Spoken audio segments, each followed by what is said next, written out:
ನಮಸ್ಕಾರ ವೀಕ್ಷಕರೇ, ಸುಹಾಸಿನಿ ಕಾರ್ಯಕ್ರಮಕ್ಕೆ ಸ್ವಾಗತ. ನಾನು ಸೌಮ್ಯ. ಆರೋಗ್ಯವೇ ಭಾಗ್ಯ ಅನ್ನೋ ಮಾತಿದೆ. ಆರೋಗ್ಯ ಚೆನ್ನಾಗಿದ್ರೆ ನಮ್ಮ ಜೀವನ ಕೂಡ ಉತ್ತಮವಾಗಿರುತ್ತೆ. ಆದರೆ ಇತ್ತೀಚಿನ ಬ್ಯುಸಿ ಲೈಫ್ ಮಧ್ಯೆ ನಾವು ಆರೋಗ್ಯದ ಕಡೆ ಹೆಚ್ಚಾಗಿ ಗಮನ ಹರಿಸೋದಿಲ್ಲ. ಇದರಿಂದಾಗಿ ಸಾಕಷ್ಟು ಅನಾರೋಗ್ಯಗಳು ನಮ್ಮನ್ನು ಕಾಡ್ತಾ ಇರುತ್ತೆ. ಅವುಗಳಲ್ಲಿ ಪ್ರಮುಖವಾಗಿ ಈ ಡಯಾಬಿಟಿಸ್ ಕೂಡ ಒಂದು. ಈ ಸಕ್ಕರೆ ಕಾಯಿಲೆ ಬರೋದಕ್ಕೆ ಏನು ಕಾರಣ, ಇದಕ್ಕೆ ಹೋಮಿಯೋಪತಿಯಲ್ಲಿ ಯಾವ ರೀತಿಯಾದಂತಹ ಟ್ರೀಟ್ಮೆಂಟ್ ಇದೆ ತಿಳ್ಕೊಳ್ಳೋಣ ಇವತ್ತಿನ ಸುಹಾಸಿನಿ ಕಾರ್ಯಕ್ರಮದಲ್ಲಿ.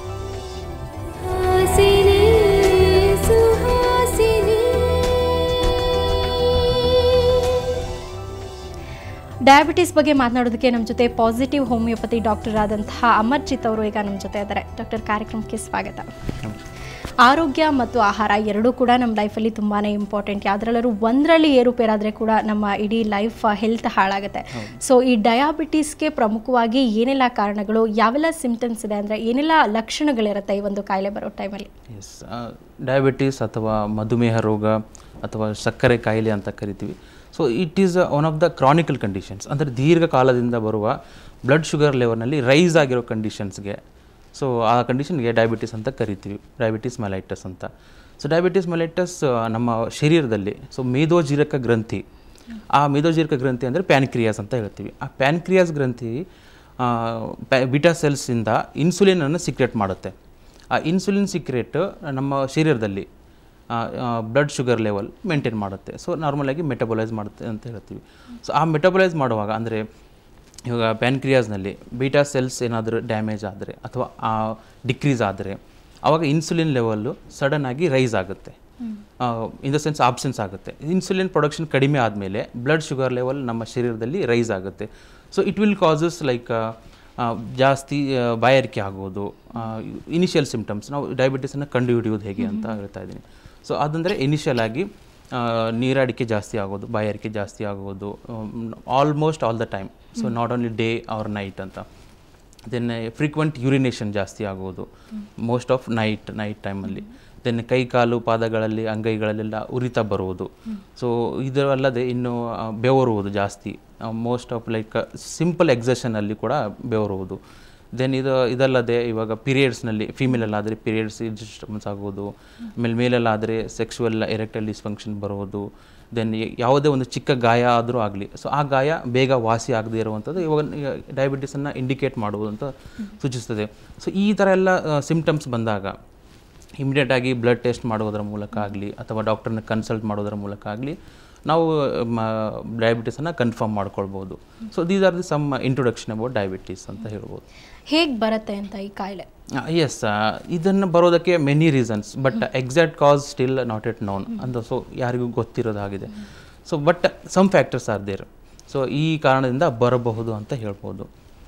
ಮೊದಲನೇದಾಗಿ ಇನ್ಹೆರಿಟೆಡ್ ಅಂತ ಹೇಳ್ಬೋದು. ಸೊ ಅಂದರೆ ಆನುವಂಶಿಕವಾಗಿ ಅಥವಾ ಪಾರಂಪರಿಕವಾಗಿ ಬರ್ಬೋದು. ಇವಾಗ that is because of that jeans. So genetically autoimmune ಅಂತ ಕರಿಬೋದು. ಇವಾಗ ಯಾವ ಪೇರೆಂಟ್ಸ್ ಇದೆ ಆದ್ದರಿಂದ ಮಕ್ಕಳಿಗೂ ಸಹ ಬರುವಂಥ ಚಾನ್ಸಸ್ ಜಾಸ್ತಿ ಇರುತ್ತೆ. ಬಟ್ ಬರಲೇಬೇಕಂತೇನಿಲ್ಲ. So it looks for the causes. So causes in the sense some people have like weak immunity ಒಂದು. Then some people like food habits ಅಂತ ಹೇಳ್ಬೋದು. ಸೊ ಬರಲೇಬೇಕಂತೇನಿಲ್ಲ genetically. Then somewhat like different sexes. So ಫೀಮೇಲಲ್ಲಿ ಕಡಿಮೆ ಮತ್ತು ಮೇಲಲ್ಲಿ ಜಾಸ್ತಿ ಬರೋ chances ಇರುತ್ತೆ. ಅದು ಕೂಡ 50 like above 50 age. So that is like type 2 diabetes mellitus ಅಂತ. ಅಂದರೆ ಇನ್ಸುಲಿನ್ ನಾನ್ ಡಿಪೆಂಡೆಂಟ್ ಅಂತ ಹೇಳ್ಬೋದು. ಸೊ ಓನ್ಲಿ ಇನ್ಸುಲಿನ್ ಆರ್ಟಿಫಿಷಿಯಲ್ ಕೊಡೋದ್ರಿಂದನೂ ಅದಲ್ಲಿ ಇದಾಗುತ್ತೆ, ಮೇಂಟೈನ್ ಮಾಡ್ಕೊಳ್ತಾ ಬರ್ಬೋದು. ಡಯಾಬಿಟಿಸ್ ಅಂದರೆ ಶುಗರ್ ಲೆವೆಲನ್ನು ಮೇಂಟೈನ್ ಮಾಡ್ತಾ ಬರ್ಬೋದು. ಇದಲ್ಲದೆ ಪ್ಯಾನ್ಕ್ರಿಯಾಸ್ಗೆ ಡೈರೆಕ್ಟಾಗಿ ಇಂಜುರಿ ಆದರೆ, ಅಂದರೆ ಅಲ್ಲಿ ನಮ್ಮ ಡಯಾಬಿಟಿಸ್ ಲೆವೆಲನ್ನು ಅಂದರೆ ಶುಗರ್ ಲೆವೆಲನ್ನು ಮೇಂಟೈನ್ ಮಾಡೋದಕ್ಕಾಗಿರೋ ಬೀಟಾ ಸೆಲ್ಸ್ ಅಬ್ಸೆನ್ಸ್ ಆಗುತ್ತೆ, ಅಬ್ಸೆನ್ಸ್ ಆರ್ ಎಲ್ಸ್ ಡಿಕ್ರೀಸ್ ಆಗುತ್ತೆ. ಸೊ ಇದಲ್ಲದೆ ಇನ್ನೂ ಹಾರ್ಮೋನಲ್ ಇಂಬ್ಯಾಲೆನ್ಸ್ ಅಥವಾ ಬೇರೆ ಏನಾದರೂ ಕಾಯಿಲೆ ಇರೋದು, ಥೈರಾಯ್ಡ್ ಕಾಯಿಲೆ ಆಗಲಿ ಅಥವಾ ದೀರ್ಘಕಾಲದಿಂದ ಬರುವ ಟ್ಯೂಬರ್ಕ್ಯುಲೋಸಿಸ್ ಆಗಲಿ, ಸಿಸ್ಟಮಿಕ್ ಡಿಸಾರ್ಡರ್ಸಿಂದನೂ ಸೊ ಡಯಾಬಿಟಿಸ್ ಬರೋದಂತ ಇರುತ್ತೆ. ದೆನ್ ಇವಾಗ sedentary life we can consider as most of, ಅಂದರೆ ಕಂಟಿನ್ಯೂಸ್ ಆಗಿ ಇಮ್ಮೊಬೈಲಿಟಿ ಆಗಿದೆ ಇವಾಗ. ವರ್ಕೆಲ್ಲ ಕಂಪ್ಯೂಟರ್ ಎದುರು ಕುಳಿತುಕೊಳ್ಳೋದು, ಸೊ ಒಂದೇ ಪ್ಲೇಸಲ್ಲಿ ಕುಳಿತುಕೊಳ್ಳೋದು, ಈ ಎಲ್ಲ ಅಂದರೆ ಎಕ್ಸಸೈಸ್ ವಿತೌಟ್ ಎಕ್ಸಸೈಸ್ ಅಂತ ಹೇಳ್ಬೋದು. ದೈಹಿಕವಾಗಿ ಏನೇ ಒಂದು ಎಫರ್ಟ್ ಇರಲಾರ್ದೇ ಒಂದೇ ಸ್ಥಳದಲ್ಲಿ ಕುಳಿತು ಕೆಲಸ ಮಾಡೋವರಿಗೂ ಡಯಾಬಿಟಿಸ್ ಬರುವಂಥ ಚಾನ್ಸಸ್ ಇತ್ತೀಚಿನ ದಿನಗಳಲ್ಲಿ ಅದೇ ಆಗಿದೆ. ಮೇನ್ ಪ್ರಾಬ್ಲಮ್ ಅಂದ್ರೆ ಅದೇ, ಕಂಪ್ಯೂಟರ್ ಮುಂದೆ ಕೂತ್ಕೊಳ್ತೀವಿ, ಎಕ್ಸರ್ಸೈಸ್ ಮಾಡಲ್ಲ, ಸೋಮಾರಿತನ, ಮತ್ತೆ ಜಂಕ್ ಫುಡ್ ಗಳನ್ನ ಜಾಸ್ತಿ ತಿಂತೀವಿ, ಹೆಲ್ದಿ ಫುಡ್ ಅನ್ನ ತಿನ್ನೋದಿಲ್ಲ. ಇವೆಲ್ಲ ಕೂಡ ಡಯಾಬಿಟಿಸ್ಗೆ ಪ್ರಮುಖವಾಗಿ ಕಾರಣಗಳಾಗಿರುತ್ತೆ. So with this some stress factors, so major cause ಅಂತ ಹೇಳ್ಬೋದು ಸ್ಟ್ರೆಸ್ ಫ್ಯಾಕ್ಟರ್ ಅಂತ. Stress factor in the sense ಇವಾಗ ಡಿಪ್ರೆಸ್ ಆಗುವುದು, ಸೊ ಡಿಸಪಾಯಿಂಟೆಡ್ ಆಗುವುದು.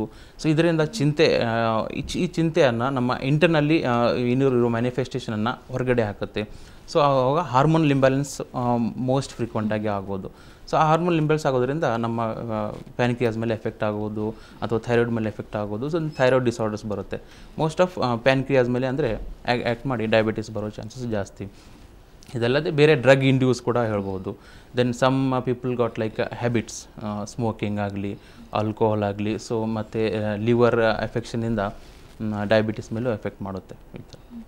ಓಕೆ, ಈಗ ಡಯಾಬಿಟಿಸ್ ಬಗ್ಗೆ ಯಾವ ರೀತಿ ಬರುತ್ತೆ ಅಂತ ಹೇಳಿದ್ರೆ, ಬೇರೆ ಕಾಯಿಲೆಗಳಿದ್ದಂಥ ಸಂದರ್ಭದಲ್ಲಿ ಡಯಾಬಿಟಿಸ್ ಕೂಡ ಬರುತ್ತೆ. ಬೇರೆ ಕಾಯಿಲೆಗಳಿಂದಲೂ ಡಯಾಬಿಟಿಸ್ ಅಟ್ಯಾಕ್ ಆಗುತ್ತೆ. ಸೊ ಯಾವೆಲ್ಲ ಕಾಯಿಲೆಗಳಿಂದಾಗಿ ಡಯಾಬಿಟಿಸ್ ಬರೋ ಚಾನ್ಸಸ್ ಇರುತ್ತೆ? ಎಸ್, ಫಸ್ಟ್ ಆಫ್ ಆಲ್ ನಾವು ಈಗ ಅದರಲ್ಲಿ ಕನ್ಸಿಡ್ರೇಷನ್ ಮಾಡೋದು ಹೈಪರ್ ಟೆನ್ಷನ್ಸ್. ಹೈಪರ್ ಟೆನ್ಷನ್ ಅಂದರೆ ನಮ್ಮ ರಕ್ತದೊತ್ತಡ ಹೆಚ್ಚಾಗುವುದು. ಹೈಪರ್ ಟೆನ್ಷನ್ ಮತ್ತು ಡಯಾಬಿಟಿಸ್ ಒಂದಕ್ಕೊಂದು ಸಮವಾದಾಗಿರುತ್ತೆ. ಸೊ ಹೈಪರ್ ಟೆನ್ಷನ್ ಒಂದು, then other systemic disorders like renal failures ಇದರಲ್ಲೂ, ದೆನ್ ಲಂಗ್ಸ್ ಪ್ರಾಬ್ಲಮ್ಸ್, ಶ್ವಾಸಕೋಶ ಪ್ರಾಬ್ಲಮ್, ಮತ್ತು liver problems, hepatitis. So these are the infections may lead to diabetes ಅಂತ ಹೇಳ್ಬೋದು. ಮತ್ತು ಪ್ಯಾನ್ಕ್ರಿಯಾಸ್ ಅದರಿಂದ ಆಗುತ್ತಲ್ಲ, ಬಟ್ ಪ್ಯಾನ್ಕ್ರಿಯಾಸ್ನಿಂದ ಬರಬೇಕಾದ್ರೆ ಪ್ಯಾನ್ಕ್ರಿಯಾಟೈಟಿಸ್ ಅಂತ ಒಂದು ಡಿಸೀಸ್ ಕೂಡ ಇದೆ. So inflammation of the pancreas ಅಂತಲೇ ಹೇಳ್ಬೋದು. ಅದರಿಂದನೂ ಡಯಾಬಿಟಿಸ್ ಬರೋ ಚಾನ್ಸಸ್ ಜಾಸ್ತಿ ಇರುತ್ತೆ. ಅಲ್ಲದೆ ಡಾಕ್ಟರ್, ನೀವು ಹೇಳಿದ್ರೆ ಅನುವಂಶಿಕವಾಗೂ ಕೂಡ ಈ ಒಂದು ಕಾಯಿಲೆ ಬರುತ್ತೆ ಅಂತ. ಸೊ ಮಕ್ಕಳಲ್ಲೂ ಕೂಡ ಈ ಒಂದು ಪ್ರಾಬ್ಲಮ್ ಕಂಡು ಬರುತ್ತಾ? ಮಕ್ಕಳಲ್ಲಿ ಬರುವಂಥ ಚಾನ್ಸಸ್ ಎಷ್ಟರ ಮಟ್ಟಿಗೆ ಇರುತ್ತೆ? ಮಕ್ಕಳಲ್ಲಿ ಬರುವಂಥ ಚಾನ್ಸಸ್ ಅಂದರೆ ಇವಾಗ ಚಿಕ್ಕ ಮಕ್ಕಳಲ್ಲಿ ಕೂಡ ಬರ್ಬೋದು. ಆ ಕಂಡೀಷನ್ಗೆ ನಾವು ಇನ್ಸುಲಿನ್ ಡಿಪೆಂಡೆಂಟ್ ಡಯಾಬಿಟಿಸ್ ಮೆಲಿಟಸ್ ಅಂತ ಕರಿತೀವಿ, ಆರ್ ಎಲ್ಸ್ ಅದನ್ನು ಟೈಪ್ 1 ಡಯಾಬಿಟಿಸ್ ಅಂತಲೂ ಕರಿಬೋದು. ಸೊ ಇದರಲ್ಲಿ ಏನಿರುತ್ತೆ ಅಂದರೆ ಕಂಪ್ಲೀಟಾಗಿ ಅವರು ಇನ್ಸುಲಿನ್ ಮೇಲೆ ನಿರ್ಬಂಧವಾಗಿರ್ತಾರೆ. ಸೊ ಇನ್ಸುಲಿನ್ ಇರಲಾರ್ದೆ ಅವರಿಗೆ ಯಾವುದೇ ಒಂದು ಕೆಲಸ ಆಗಲಿ, ಸೊ ಅವರ ಶರೀರದಲ್ಲಿ ನಾರ್ಮಲ್ ಮೆಟಬಾಲಿಸ್ ಆಗಲಿ ಮಾಡೋಕ್ಕಾಗೋದಿಲ್ಲ. So that condition is called as insulin dependent ಅಂತ ಹೇಳ್ಬೋದು. ಅದು ಸಹ ಬರಬೇಕಾದ್ರೆ ಜೆನೆಟಿಕಲಿ ಬರ್ಬೋದು, ದೆನ್ ಅನುವಂಶಿತೆಯಿಂದ, ಪಾರಂಪರೆಯಿಂದ. ಸೊ ಆ ಜೀನ್ಸ್ ಏನಾಗುತ್ತೆ, ಪೇರೆಂಟ್ಸ್ಗಿರೋ ಜೀನ್ಸು ಇನ್ನೊಂದು family generation to generation pass ಆಗ್ತಾ ಇರುತ್ತೆ. So that is called as ಅದರಿಂದ ಮಕ್ಕಳಲ್ಲೂ ಬರುತ್ತೆ. ಸೊ ಅವರಲ್ಲೂ ನಾವು ಈ ಥರ ನಾನು ಮೊದಲೇ ಹೇಳಿದಾಗ ಸಿಮ್ಟಮ್ಸ್ ಇರುತ್ತಲ್ಲ, ಆ ಸಿಮ್ಟಮ್ಸನ್ನು ಕಂಡುಹಿಡಿಬೋದು. ಮತ್ತು ಅದ್ರ ಜೊತೆಗೆ ವೀಕ್ನೆಸ್ ತುಂಬ ಇರುತ್ತೆ ಅವ್ರ ಹತ್ರ. ಯಾವುದೇ ಒಂದು ಊಟ ಮಾಡಿದ ತಕ್ಷಣ ಅದನ್ನು ಇಂಡೈಜೆಷನ್ ಆಗ್ಬೋದು. ದೆನ್ ಅವರು ಊಟ ಮಾಡಿದ್ದ ಅದನ್ನಲ್ಲಿರುವ ಒಂದು ಜೀವಸತ್ವ ಆಗಲಿ, ಪ್ರೋಟೀನ್ ಆಗಲಿ, ಅದನ್ನು ಅಬ್ಸಾರ್ಪ್ಷನ್ ಮಾಡದೇ ಇರುವಂಥ ಕಂಡೀಷನ್ಗೆ ಹೋಗ್ತಾರೆ ಅವರು. ದೆನ್ ಜಾಸ್ತಿ ಬೆವರುವುದು, ಯಾವುದೇ ಒಂದು ಕೆಲಸದಲ್ಲಾಗಲಿ ಸ್ಟಡೀಸ್ನಲ್ಲಾಗಲಿ ಆಸಕ್ತಿ ಇಲ್ಲದೇ ಇರೋವಂಥದ್ದಾಗ್ಬೋದು. ಸೊ ದೇ ಕ್ಯಾನ್ ಅಂದರೆ ಅವ್ರ ಡೈಲಿ ಲೈಫ್ನಲ್ಲಿ ಡಿಸ್ಟರ್ಬ್ ಆಗುತ್ತೆ. ಸೊ ಇದೇ ಥರ ಅದನ್ನು ಕ್ರಾನಿಕ್ ಆಗ್ತಾ ಇನ್ಸುಲಿನ್ನ ಲೆವೆಲನ್ನು ಜಾಸ್ತಿ ಆಗುತ್ತೆ ಹೊರತು ಅದನ್ನು ಕಡಿಮೆ ಆಗುವುದಿಲ್ಲ. ಸೊ ಆ ಪ್ಲೇಸಲ್ಲೂ ಅವ್ರಿಗೆ ಏನು ಮಾಡಬೇಕಂದ್ರೆ ಒಂದು ದೈಹಿಕವಾಗಿ ಫಿಟ್ ಇರಬೇಕು. Then they should take normal regular diet. ಅಂದರೆ ಅಪ್ಪ ಅಮ್ಮಂಗೆ ಇದೆ ಮೊದಲೇ ಡಯಾಬಿಟಿಸ್ ಇದ್ದರೆ ಮಕ್ಕಳಲ್ಲೂ ಕೂಡ ಮೊದಲೇ ಚಿಕಿತ್ಸೆಯನ್ನು ಮಾಡಿಸಿ ಅದಕ್ಕೆ ಸೂಕ್ತವಾದಂತಹ ಮೆಡಿಸಿನ್ ಕೊಡಿಸ್ಬೇಕು ಅಂತ ಹೇಳ್ತೀರಾ? ಎಸ್ ಎಸ್ ಅಂದರೆ ಮೊದಲೇ ಗುರುತಿಸಿ ಮಾಡಬೇಕು. ಎಸ್, ಮೊದಲೇ ಗುರುತಿಸಿ. ಓಕೆ ಡಾಕ್ಟರ್, ಈಗ ನಿನ್ನ ಬೊಜ್ಜಿಂದಾಗಿ ಡಯಾಬಿಟಿಸ್ ಬರೋದು ಎಷ್ಟು ಮಟ್ಟಿಗೆ ಚಾನ್ಸಸ್ ಇರುತ್ತೆ? ಎಸ್, ಬೊಜ್ಜು in the sense obesity. So obesity like again it comes as immobility. So that will lead to diabetes, one or either cause ಅಂತ ಹೇಳ್ಬೋದು. ಬೊಜ್ಜು ಅಂದರೆ ಇವಾಗ ನಮ್ಮ ಹೈಪರ್ ಟೆನ್ಷನ್ ಜಾಸ್ತಿ ಮಾಡುತ್ತೆ. ಸೊ ಅದರಿಂದನೂ ಎಫೆಕ್ಟ್ ಆಗುತ್ತೆ ನಮ್ಮ ಪ್ಯಾನ್ಕ್ರಿಯಾಸ್ ಮೇಲೆ, ಪ್ಯಾನ್ಕ್ರಿಯಾಸ್ ಡಕ್ಟ್ ಮೇಲೆ. ಸೊ ಎಲ್ಲ ಬ್ಲಾಕ್ ಆಗೋದ್ರಿಂದನೂ ಈ ಚಾನ್ಸಸ್ ಜಾಸ್ತಿ ಇರುತ್ತೆ. ದೆನ್ ಅವರೆಲ್ಸ್ ಬೊಜ್ಜು ಅಂದರೆ ಅವರು ಯಾವುದೇ ಒಂದು ಬೇರೆ ದೈಹಿಕ ಕೆಲಸ ಮಾಡೋಕ್ಕಾಗೋದಿಲ್ಲ. ಸೊ ಇಟ್ ವಿಲ್ ಕಾಸ್ ಇವಾಗ majority of cause 80% of patients so ಬೊಜ್ಜಿಂದನೇ ಆಗುತ್ತೆ ಡಯಾಬಿಟಿಸ್ ಅಂತ ಹೇಳ್ಬೋದು. ದೆನ್ ಅವರಲ್ಲಿ ಸಮ್ ಇನಿಷಿಯಲ್ ಸ್ಟೇಜ್ನಲ್ಲಿ ವೆಯ್ಟ್ ಲಾಸ್ ಕೂಡ ಇದ್ದಿರುತ್ತೆ. ಸೊ ಬೊಜ್ಜಿದಿರೋ ಪೇಷಂಟ್ಸಲ್ಲೂ ವೆಯ್ಟ್ ಲಾಸ್ ಆಗುತ್ತೆ, ಬಟ್ ಆ್ಯಕ್ಚುಲಿ ಅವರು ಫಿಸಿಕಲಿ ನೋಡೋಕ್ಕೆ ಬೊಜ್ಜು ಕಾಣಿಸ್ತಾ ಇರ್ಬೋದು, ಬಟ್ ಇನಿಷಿಯಲ್ ಇಂಟರ್ನಲ್ಲಿ ಅವರು ವೆಯ್ಟ್ ಲಾಸ್ ಆಗ್ತಾನೆ ಇರುತ್ತೆ. ಓಕೆ ಡಾಕ್ಟರ್, ವೀಕ್ಷಕರೇ, ಡಯಾಬಿಟಿಸ್ ಅಂದರೆ ಏನು, ಡಯಾಬಿಟಿಸ್ನ ಸಿಂಟಮ್ಸ್ ಏನು, ಯಾವೆಲ್ಲ ಲಕ್ಷಣಗಳಿರುತ್ತೆ ಡಯಾಬಿಟಿಸ್ ಬರೋದಾದರೆ, ಡಯಾಬಿಟಿಸ್ಗೆ ಏನೆಲ್ಲ ಕಾರಣಗಳಿದೆ ಅನ್ನೋದನ್ನು ತಿಳ್ಕೊಂಡ್ರಿ. ಇನ್ನು ಹೋಮಿಯೋಪತಿಯಲ್ಲಿ ಡಯಾಬಿಟಿಸ್ಗೆ ಯಾವ ರೀತಿಯಾದಂತಹ ಟ್ರೀಟ್ಮೆಂಟ್ ಇದೆ ತಿಳ್ಕೊಳ್ಳೋಣ. ಅದಕ್ಕೆ ಮುಂಚೆ ಸುಹಾಸಿನಿ ಕಾರ್ಯಕ್ರಮದಲ್ಲಿ ಒಂದು ಪುಟ್ಟ ಬ್ರೇಕ್.